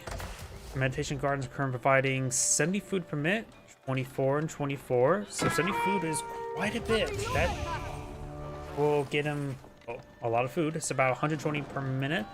Though the meditation gardens has now been disturbed slightly. How disturbing. And now I've got some horsemen now being put on the field as well. He knows meditation gardens will pull out on the front line, so now he's going to disturb it even more. No additional horsemen on the field. He does not have the exfoliators research to put additional damage on the villagers.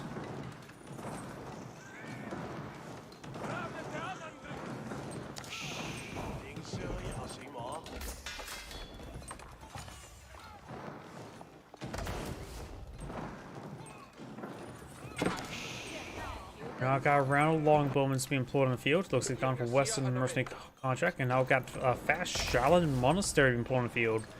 Very nice. Shaolin monks, of course, will be very effective versus ranged units, and they offer a pretty good DPS against melee against other units as well. Additionally, they only cost food. They're a bit expensive for their price, but food is very, very convenient, so they're a very good unit to spam in the late game, in my opinion.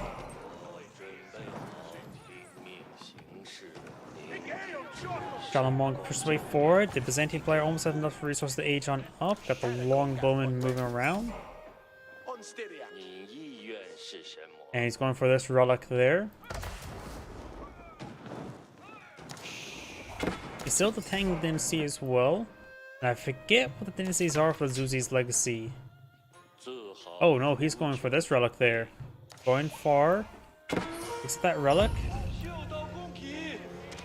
This monk does take some damage there. It has the body of iron activated there, taking 50% less range damage.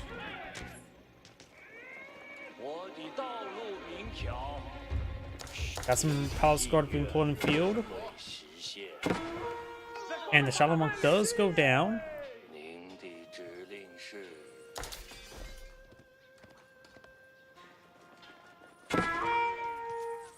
And he's activated Body of Iron. It's not an auto cast ability. There's Body of Iron. 中我的脚步， We got some Palace Guard now pulling field, charging the way forward.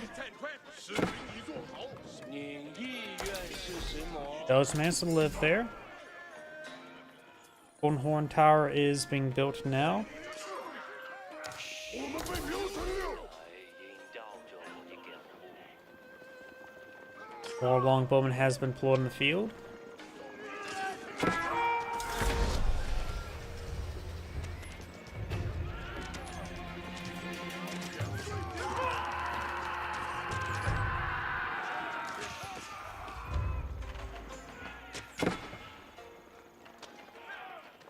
No! ¿Dónde abuela? Palace Guard gains good damage there. We've got the Zhangin Tower now being pulled on out. 道路明条， Down south, we do have the Shaolin Monk getting hit by a scout. Nothing too important. Zhangin Tower will put him up to Song Dynasty, as well as getting a rebate upon deploying out structures.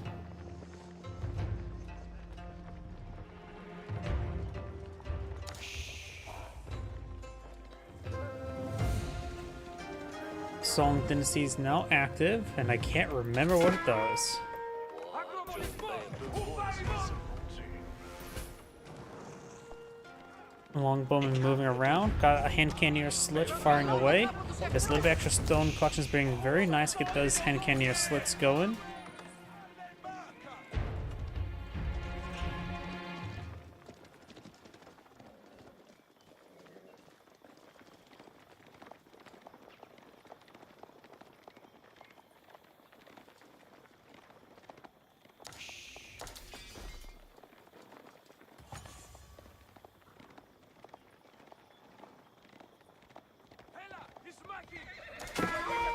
Got a monk taking some damage there. Sia is Mina.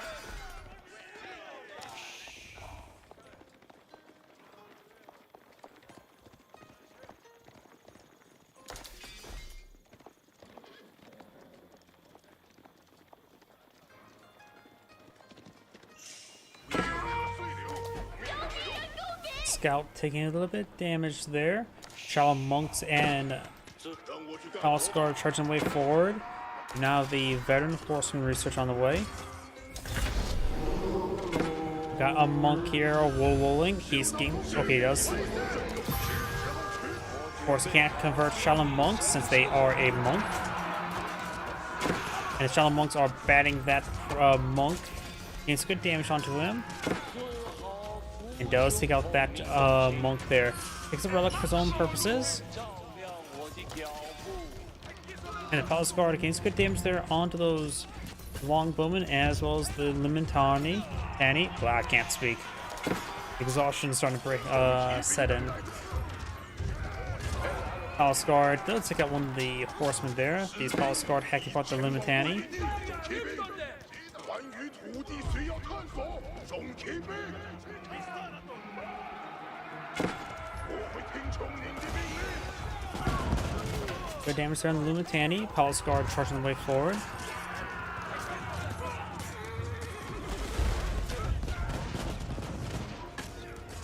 Nessa Bees taking some hits there from the horsemen.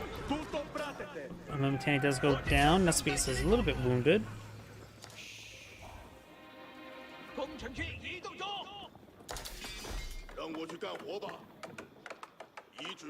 More Palace Guard pulling a field. Villagers clicking up all this wood. We do have a round of walls here. When it comes to relics, Magenta has managed to claim up 4. So the at most Byzantine player get 1. The last one is probably in the hands of a Shaolin monk because I don't see on the map. Yep, looks like Magenta will claim every single relic. And it's also bugged down here where you don't see the +1 relic.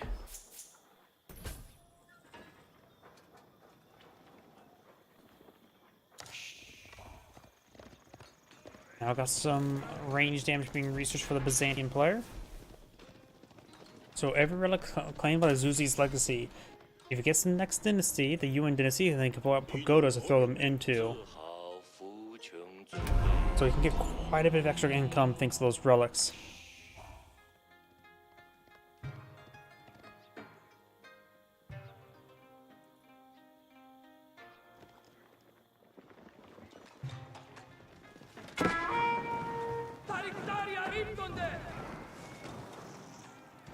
Palisade wall received a bit of damage.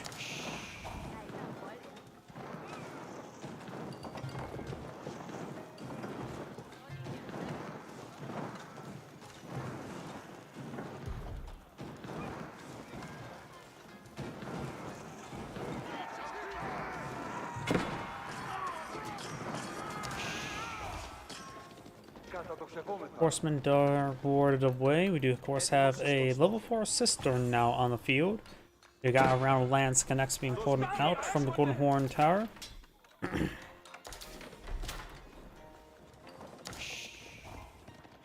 got these forces now pushing away forward. The Meditation Garden is being disturbed once again, this time a bit more severely. Longbowmen need to push forward a little bit more to disturb it even more, because right now the Longbowmen are outranging the disturbing, so Longbowmen are not disturbing Meditation Gardens, even though they're firing a bunch of arrows into it.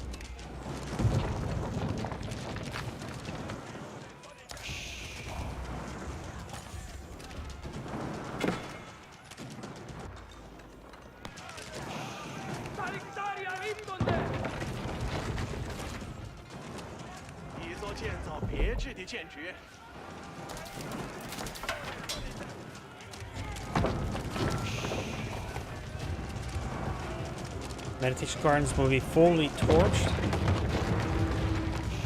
Got Hardened Spearman now being put on field. Veteran Spearman on the way. He has 2 Nested Bees, a handful of Palace Guard. We got Planet Varandian Guard, Lance Connects, Limitani, Crossbows, Longbows, a bit of a mix of everything. Nested Bees finds a good volley there. Nested Bees now push the way forward.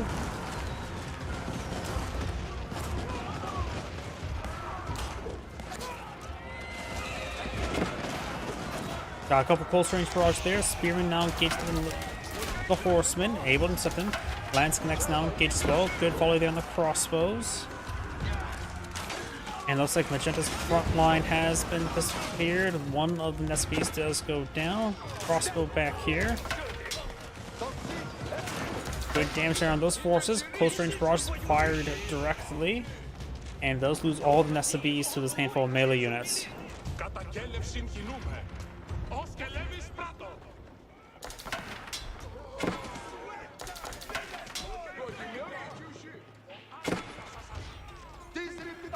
Villagers taking some damage there.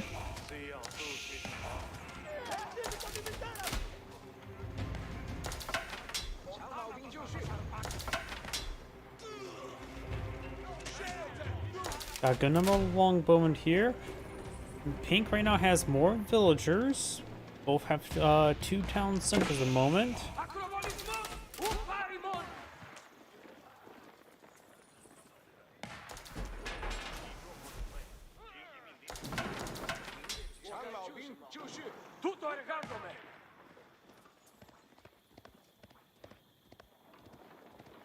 And which just longbowman remains for the Byzantine player. Zuzi's Legacy is going for more Spearman, which is not a good item at the exact moment. He's got some more Horsemen, Palace Guard, or Lancers. If he goes to the Yuan Dynasty, he should be able to pull out Fire Lancers. I don't even know if he has a stable in the field, does he? I can't really tell you that. Up north, Those villagers do go down. He does intercept those ones. Got Palace Guard on this sacred site there.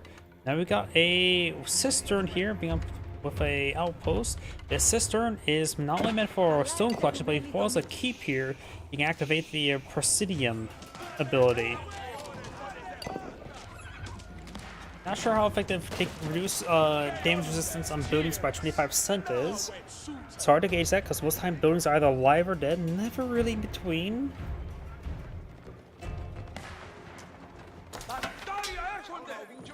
Because anti-player just got the siege engineer spawn field, so we can now pull out some Cryo siphons, but not with the mercenary units.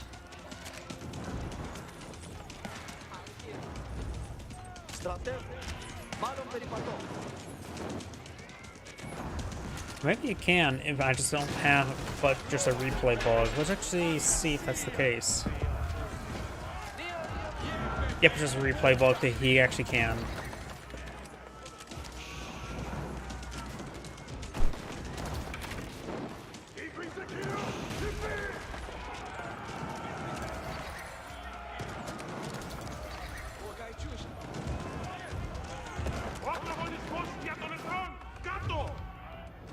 Varangian guard taking on that wooden wall, but won't be able to do much to the stone wall. Horsemen moving on around. Got a decent force here, but Magenta just simply is far outnumbered in quality. Don't count the army value and destroy value. Does not calculate the olive oil units.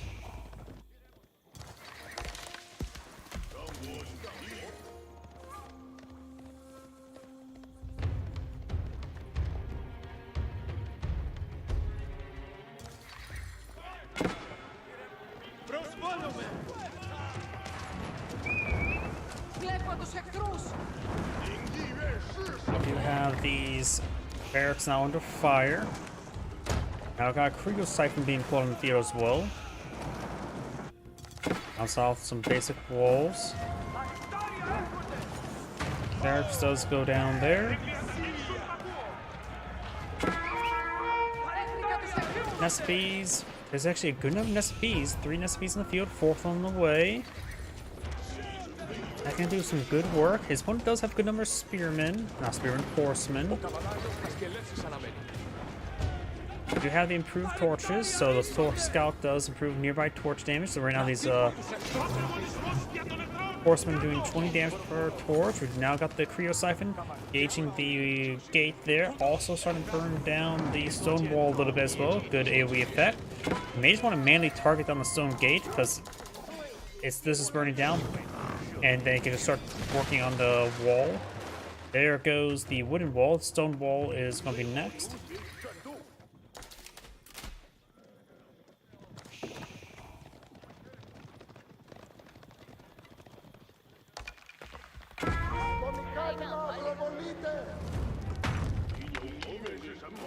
Stone wall under fire, literally.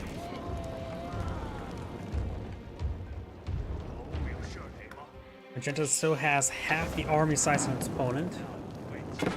For Gnomer Palace Guard, this one only has a handful of crossbowmen and lance connects, and Varangian Guard, which also outnumbers the Palace Guard.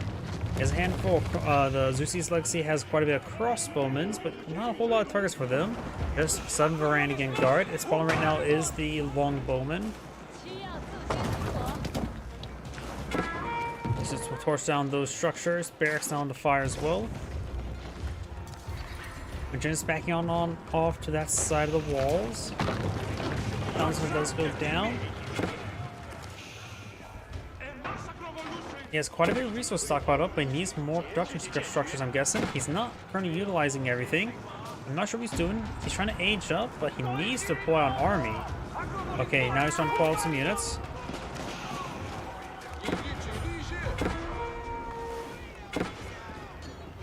Horsemen do take some damage there.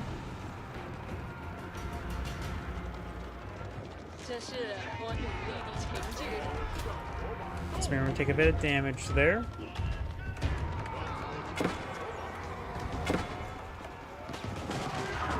Make some damage.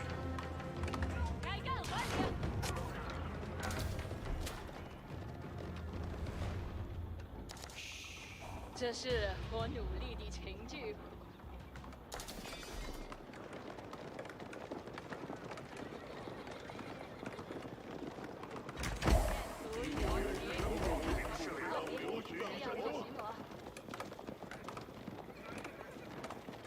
这是我努力的成就。 Does not get a volley off there.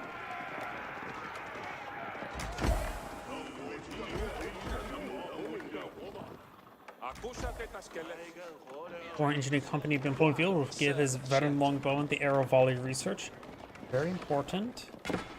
Additionally, he will have access to once he ages up, he will have access to Lance Connects, not Lance Connects, Schultze, and he needs the elite mercenary research either way. Capital round of fire.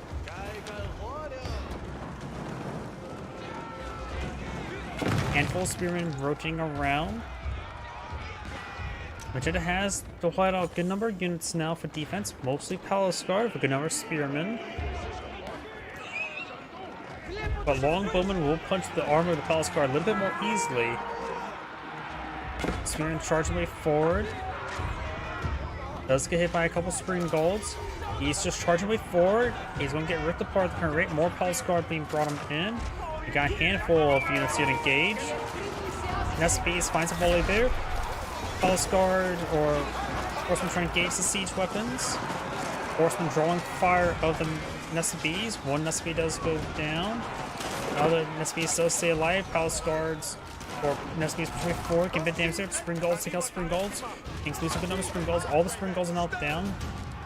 Magenta has a small time window before his opponent gets his advanced research going. The elite longbowman research is on the way. He also has 1,000 stones to congrats to Wild Keep. Need help around this area. Does have a Magnon placement here as well.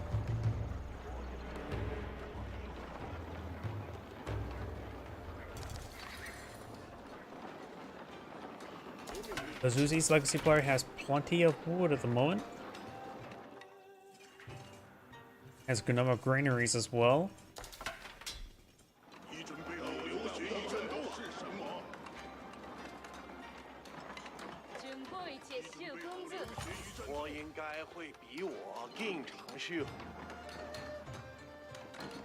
They even taking time to repair up the meditation gardens.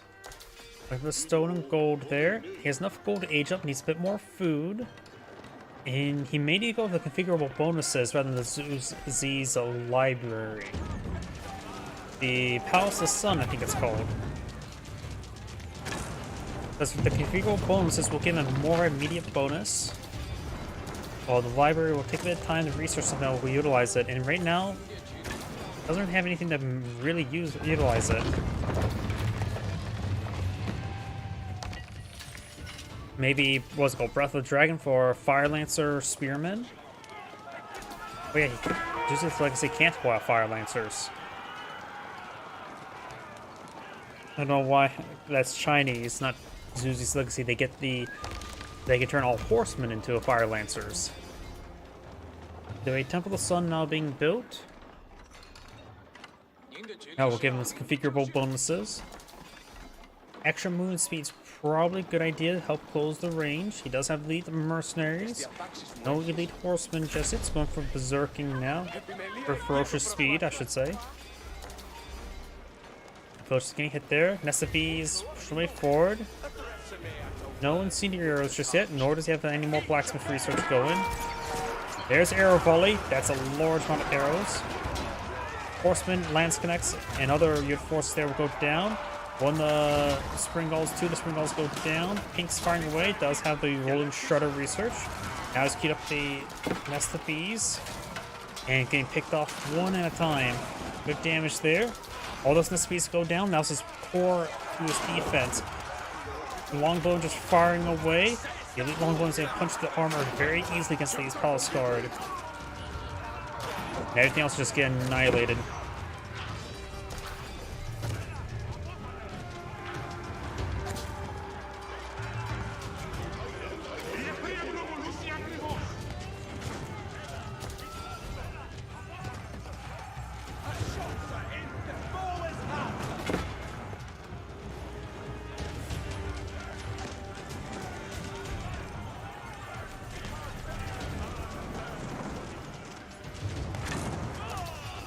Magenta is trying to go for more spearmen. He has Elite Palace Guard research on the way. Temple Sun does have the increased gunpowder defensive structure effect active. And there's the arrow volley there as well. It should annihilate these forces with that.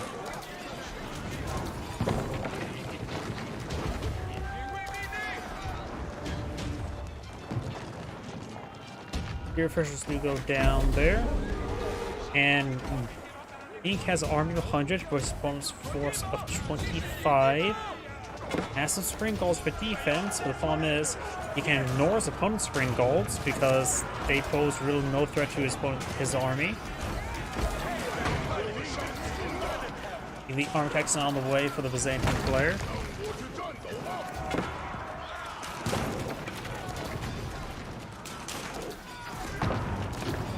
This game just feels like it's over. I don't. Yep, and Magenta does back with the game now. This is Angry saying, thank you for watching, and on the next replay. Oh, I'm getting a little bit tired right now, so I'm going to have to call it a night. This is Angry saying, thank you for watching.